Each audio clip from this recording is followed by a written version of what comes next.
Hey everyone, how is it going? I'm sure that I'm the most favorite person in the world for some of you to see, but yeah, making another video here. This is going to be an interesting one. It's going to be a serious one as well. I titled it Peppers and Scientology and the Secret World Within, because Peppers and Scientology actually do connect and sort of correlate with each other.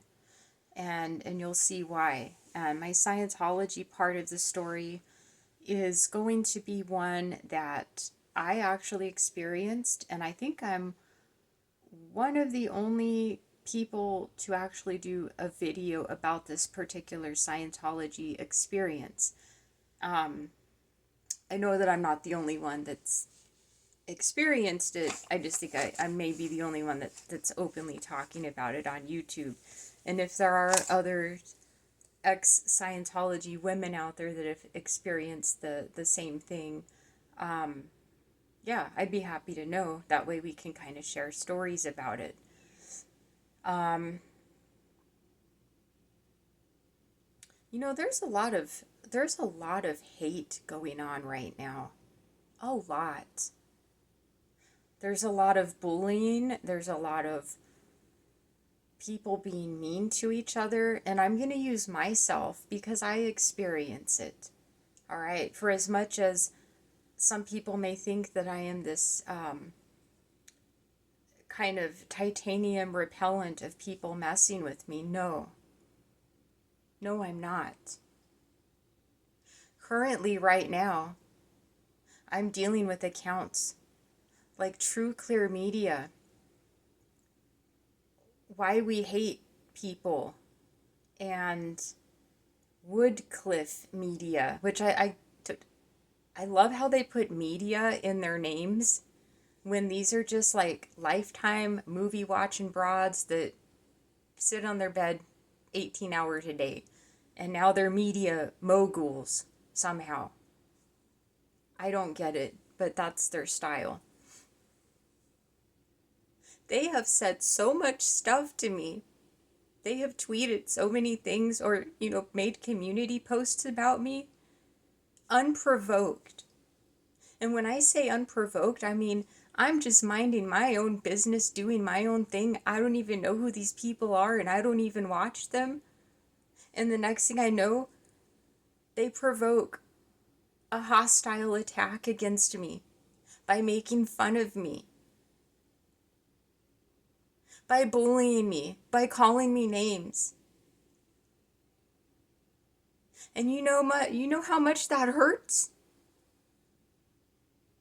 Not one single bit. So, we're going to talk about another aspect. And I do want to tell that one person that has that account why we don't like you or why we don't like people.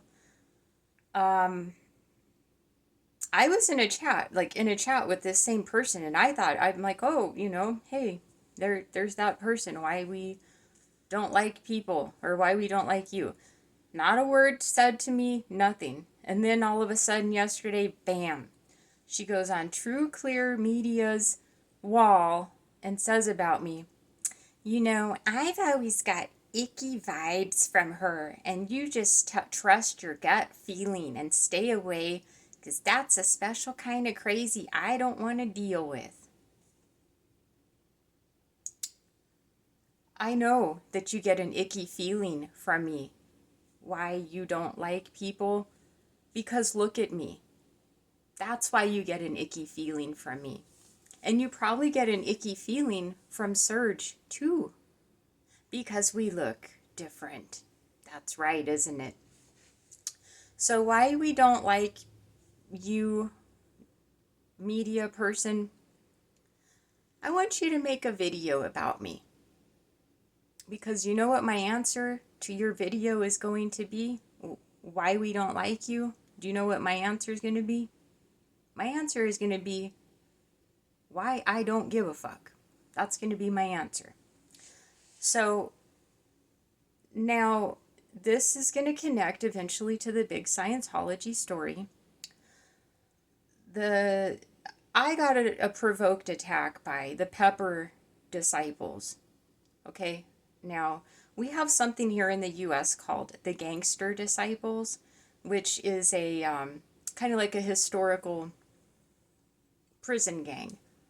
The Gangster Disciples, and they kind of evolved over to the years into just kind of like gangbangers. But so I am naming the Pepper Disciples in honor of the Gangster Disciples.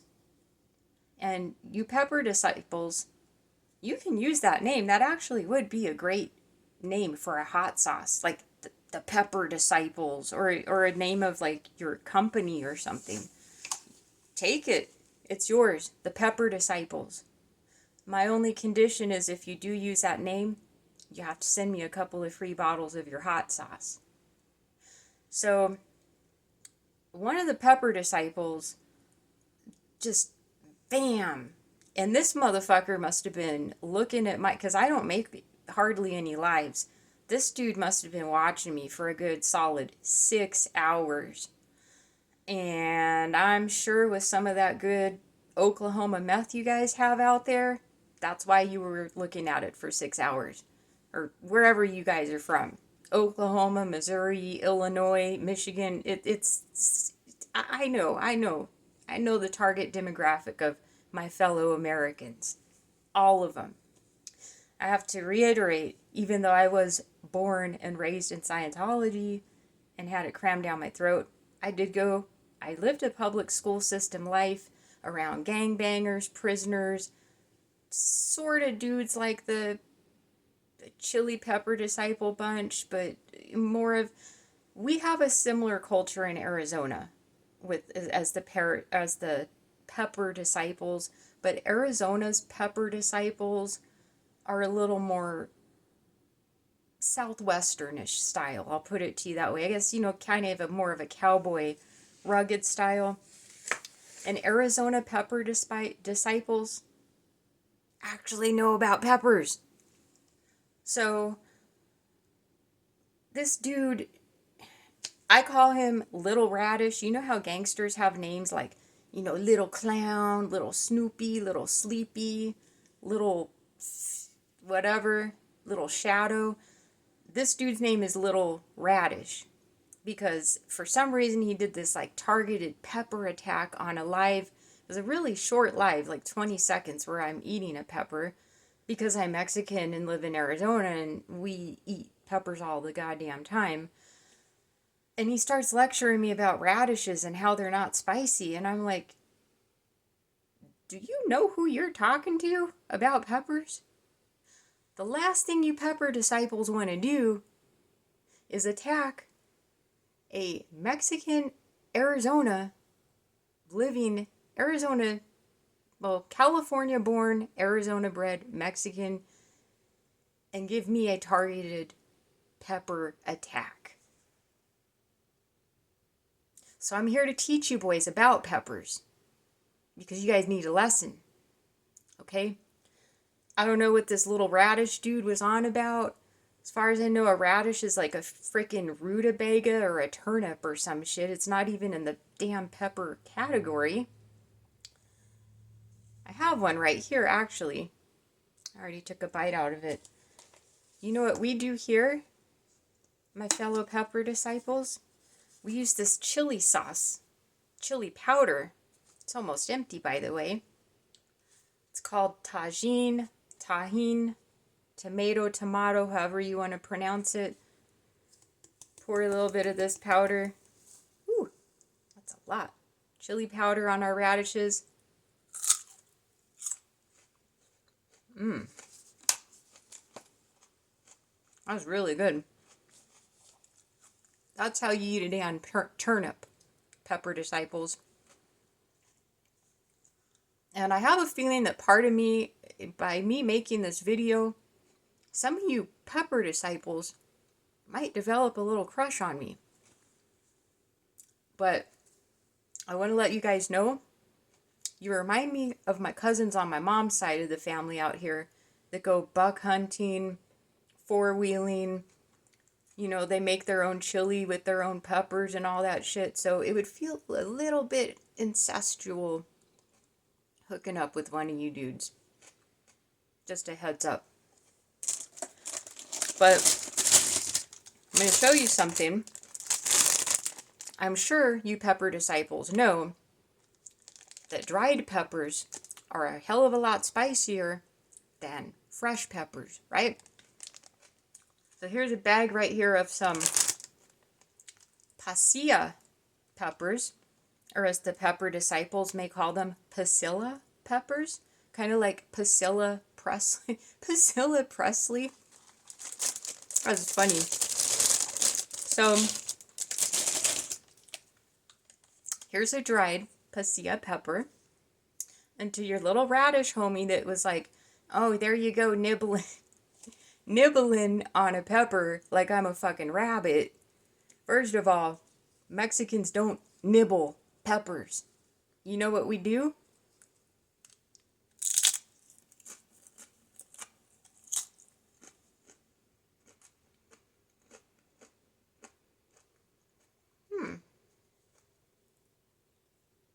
This has a lot of seeds in it. You know what a lot of seeds means? The more seeds, the more spicier it is.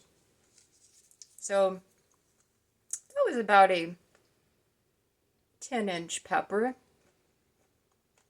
I just bit off about half of that. And I know what you guys are thinking in your dirty minds about what I did with this pepper. But I'm just showing you how we eat peppers out here. This is like a potato chip to me. Now, we got these bad boys. These are the really spicy ones. The smaller the dried pepper is, the spicier it is. These little suckers, whoo! And I was reading, you know, because I kind of got into, I already know about peppers, but I did like this little search on one thing, and this thing popped up. It's like I guess there's a measuring system for like how hot a pepper is, and it's like the Scoville measuring system. Kind of connecting the dots on the pepper disciple rivalry, which I'm staying out of that shit. And I've said before, I don't know your pepper disciple rival. I don't know the dude at all. I will say this though. If somebody messed with my peppers, I'd be pretty gosh darn mad myself. So I'm leaving it at that. Because I know you guys got a lot of pepper history I don't want to get involved in. So here's a little pepper. They don't really have a name. They're just like red chili pepper. These are the kind that go in Thai food. These are, I guess, you know, Thai chili peppers, but they're also Mexican chili peppers too. Usually when I make things like pozole, I don't make menudo because that shit takes all day to make. I go to like my tia's house where she makes it, and I only eat that shit if I'm extremely hungover, which is like maybe once a month. But here's a little pepper. You hear all those little seeds in it?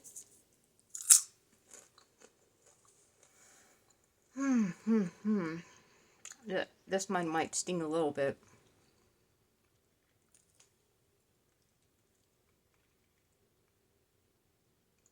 Sometimes it takes about a minute to feel the full pepper effect.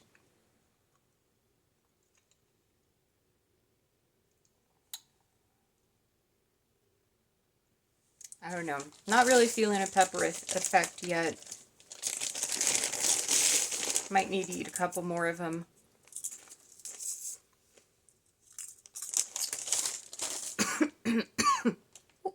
Ooh. There we go. A little bit. But I don't like talking with my mouth full, generally. but I kind of have to in this time because we're talking about peppers while I'm eating peppers. I don't want to just sit here and munch away while you guys are bored watching me eat. So that's kind of how we eat our peppers. You can soak them in hot water, you can boil them, you can make all kinds of soups with them. Usually I put about 20 of them in, if I'm making like a big pot of bowl of pozole. I put about 20 of these peppers in, and then about 6 of these peppers in, plus a couple of diced jalapenos, and you know how they have the canned green chilies? I throw those in just for a little boost, even though they're not spicy at all. I gotta wash this pepper down though. Oh yeah. Breakfast of champions, peppers and beer. And I know True Clear or someone's gonna make a video. Oh my god, Marisa ate a pepper and drank a beer. Oh my god, let's make a video about it. It's so shocking. I need to ask you people that do that shit, what the fuck is wrong with you? Because I'm obviously drinking a beer and eating peppers publicly, so I know what I'm doing, and I'm not embarrassed or ashamed of it. And then you go and you make a video basically copying what I just said, but making fun of me when I don't think it's funny. It's just normal behavior.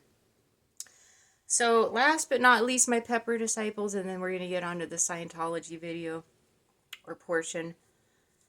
This is a bell pepper. Half of one anyways.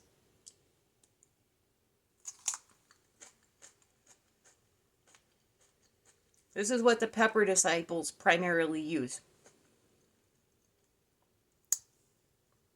This kind of tastes like an apple.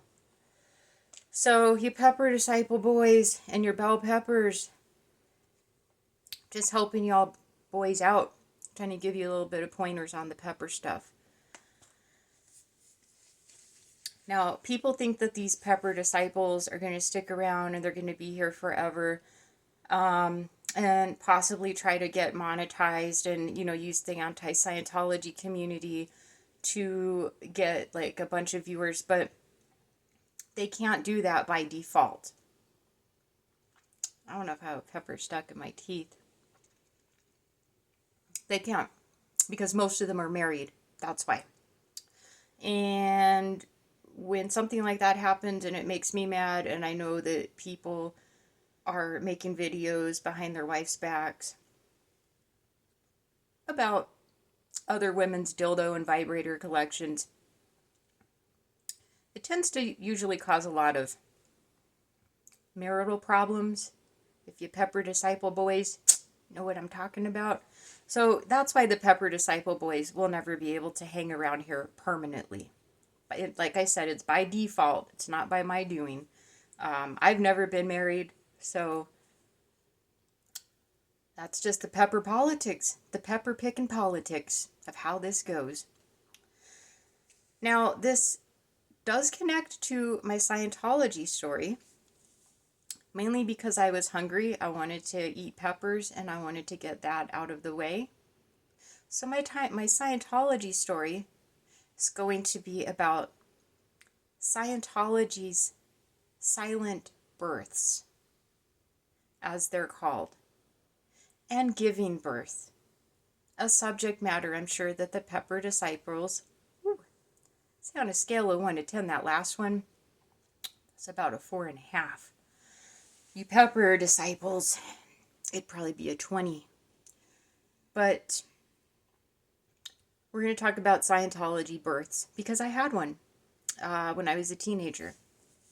So they call it a silent birth. I've never heard it used as a silent birth in Scientology. I think that that's a term that the tabloids came up with just for sort of like sensationalism. If you see me doing this, it's not because I'm sniffing anything. It's getting a little natural pepper reaction. But I could still eat more peppers if you guys want me to, or I could keep talking. It's actually good for you though because it gets your blood flowing, and then that's why your nose starts running a little bit because it's like so invigorating. Pepper invigoration. Why do you think they put that shit in male erectile dysfunction medications? Yeah, gets the blood going. So, yeah, when I had my first daughter, I was 17 and I didn't know any better. I was living with my Scientology parents. Now, my half sister, who's older than me, she had two Scientology births, home births, mainly because, she was the ED executive director. She was like hardcore Tom Cruise level, like into Scientology. So when I got pregnant at 17, my mom was like, yeah, you're going to have a midwife and you're going to give birth at home. And I had no idea. I didn't know anything else. So I was like, okay. Um, it is true when you're raised in Scientology, you don't really go to doctors. My entire 9 months of pregnancy with my oldest daughter, I went to the doctor one time during my whole entire 9 months. And I was about 5 months pregnant when I was allowed to see the doctor. The doctor took my blood, did the whole ultrasound thing, and that was it. That was the only time that I visited the doctor. Some people find that shocking, which definitely, with my youngest daughter, because I had her a little bit older in my 30s, yeah, when you're in your 30s, you definitely want to visit a doctor more than one time during your pregnancy. Are you Pepper Disciples still here watching this? Because I'm glad if you are, so you can learn about women and giving birth. I think, might help you guys out. Learn about the birthing process and what we have to endure. So, anyways, uh, so after my doctor visit, we hired this midwife. Well, I should say my mom hired her. Back then, this was 1996. So, it was about like $800 back then for a midwife. These days, if you have a home birth, I think it's about $8,000 or $9,000. So the price increase on that, oh man, it's been exponential. But so has everything else. I mean, just to buy a bell pepper, these things used to be like 79 cents and they're now like $1.89. That's one example. So what happened after that, it was really, I just lived my life normal, up until, being pregnant, hanging out with my friends, whatever. I was only in labor for 6 hours, and the first 3 of those hours, I didn't even know that I was in labor. I mean, I could feel it, but I just thought I was having like stomach problems or something. But the following 3 hours after that, I'm like, oh yeah, something's happening. Something's going on because this kind of hurts a little bit. But it's not like in the movies where you see women screaming like, oh my God, this is so painful. Well, I do want to say, yeah, there was no epidural, no pain, um, things to take away the pain of labor. So yeah, I did it 100% natural, just like they did in the caveman days where, women just squat down and plop out a baby. That's basically how my birthing process literally went, my Scientology birthing process. I think that the silent birthing term, what that it comes from, I wasn't ordered to be silent. No one told me, like, you can't make noises if you feel uncomfortable, or you can't moan or groan, which I really didn't do anyways, because again, it didn't feel good, but it felt more just like heavy, the time of the month cramps that we get. It just felt like that. Again, I attribute a lot of that to, again, me being 17, young, in shape. I think that the younger you are, the easier labor is. Although I do have some younger relatives that have been in labor for like 24 hours that had a tough time. So it's really just depends. It depends on our I guess our body chemistry, genetics, makeup, and so forth. So, we called the midwife. She came over. Literally, she just had like this little tiny bag with, I think it was forceps, and she had a little breathing machine. Not a hospital breathing machine, or oxygen. I should call it an oxygen machine, actually. And it had like this little tube that came out that just blew out like a little tiny airflow. So, I'm having my whole process of giving birth, and I didn't lay down. When I tried to lay down, that was the most painful part. It felt like my baby was going to split my spine open when I laid down. So I had to stand up and walk around most of the time or sit down. And what I started to talk about earlier, and then I think I got off track like I usually do, is my midwife, when she was over, the whole silent part. The silent part is my midwife can't talk, and my mother, since she was there with me, they can't talk. They have to be silent unless if it's medically necessary. Like, say a medical emergency comes up during my delivery, then the midwife could be like, "Oh, we have a problem," or they're allowed to talk about that sort of thing. But they can't have conversations with each other like, "Oh, this is such a great process," or they can't say anything like, "Wow, I think I see danger." Just basically anything, because apparently by them talking, my fetus, well, since it's still in my stomach, I think it's still considered a fetus until it comes out of your body. I could be wrong.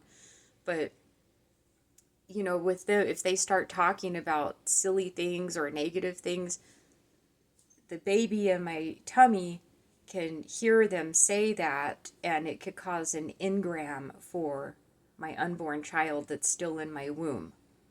So, I'm not making that up either. I know I crack a lot of jokes and I'm sarcastic, but that's really the philosophy behind it. So, no talking is allowed because the baby inside of me, that I guess has supersonic hearing and can hear everything that's being communicated. Like, say my midwife starts talking to my mom and says, "Oh, I've been having an affair on my husband and I don't know what to do," and blah, blah, blah. Well, in Scientology thinking, my baby can grow up and become an adult and like start having affairs on their spouse. Or if my mother and midwife started talking about like gay issues, like, "Oh my God, have you seen this gay controversy and all these, like transgender gay things going on?" So in Scientology logic, by them saying that, my baby 15 years down the road could become trans or gay because of the words they were saying that caused my baby to have like these engrams and aberrations. So that's why it has to be silent. I know. It's kind of goofy when you think about it, honestly. But the midwife had this thing called a birthing chair. So it's a chair and it looks like a toilet, and there's like a hole in the middle. And the concept is when you sit down on it, like gravity, this is how it was explained to me, is that the Native Americans used to kind of do this because the gravity helps just push the baby out. And I have to say it must work, because as soon as I sat on that birthing chair, my baby plopped right out of me. Literally. Every time I say that now, I feel like surge, literally, but I've always said literally since like my teen years. Maybe it's got to be like a Western thing, literally. Um, so I gave birth at that point. She came out and she was entirely purple, which wasn't good because that's a sign that, she isn't breathing properly and she has a lack of oxygen. So my midwife, with her little mini breathing machine and the little tiny tube that barely blows air out, she's putting it up to my baby's nose. And eventually my baby turned like a normal, healthy, flesh toned, pinkish baby color. And everything was fine. Uh, the final part of the home birth was my midwife asked me if I wanted to keep my placenta, and I was like, why? Why would I want to keep that? Why would I want to keep my placenta? I thought it was weird. And she says, well, some people use it for plant fertilizer, some people cook it with their meals, some people make protein shakes with it, and even as a Scientologist in our cow mag and vitamin shit, we don't eat placentas. Not that I've ever heard of, at least. So I've heard of non-Scientologists doing that. That's kind of big in the alternative health sector for like the non-Scientologist. The placenta is supposed to have all kinds of nutrients and whatever. And then they do this other thing called cord harvesting, where they save their baby's umbilical cord with the blood in it. And I forget what it does, but I guess that blood is supposed to have a bunch of healthy stuff in it too. We don't do that in Scientology. Again, that's an alternative thing that, I would say both non-Scientologists and Scientologists can have some very, very unique ideas on what to do holistically or in the alternative health universe. I did not keep my placenta, but I did tell my midwife. I was like, I don't want to keep it, but I am interested to see what it looks like. Can I see it? So she showed it to me. I don't know if you all have ever seen a placenta before. I don't want to get graphic, but it was very interesting looking. So she showed it to me, and I said, wow, that's great. I can't believe that just came outside of my body. But yes, you can have my placenta back. And I just found out yesterday that Arizona has zero government regulations when it comes to the organ donation business, which is why I'm not an organ donor, because there's a lot of crazy shit going out here in the organ donating business. If you guys don't believe me, look up Midnight Productions. We're the capital of it. All I'm going to say on that subject matter. So my point is, I gave her my placenta and I don't know where the hell it went. I mean, there was no dark web back then, so at least it wasn't sold on the dark web, but I don't know. Hopefully it just went in a medical waste disposal incinerator. I'm hoping that's where it went. But after that, yeah, that was pretty much it. There was no like auditing processes done on me, although I think I was getting nerve assist, the whole thing that they do down your back, like, and it's supposed to like make you feel better. So I did have some assists, but there was no like L. Ron Hubbard scriptures being read to me. There was no like me being put on the cans, thank God, while I'm giving birth. And again, the silent process was, it's like the people in the room can't talk, but you as the mother giving birth, from what I have seen, like my sister is the only other person I've known that has had like Scientology home births. She's had two of them. They didn't tell her that she couldn't make any noises either. So Scientology is one of those things where it changes though. I mean, what I experienced in the 90s could be entirely different from women who experience Scientology home births as of late, or, in the 2000s. So, yeah, it's really, not a long, in-depth issue about the Scientology birthing process. It's pretty much it. It's simple. Mainly it's simple because you can't see a damn doctor except one time.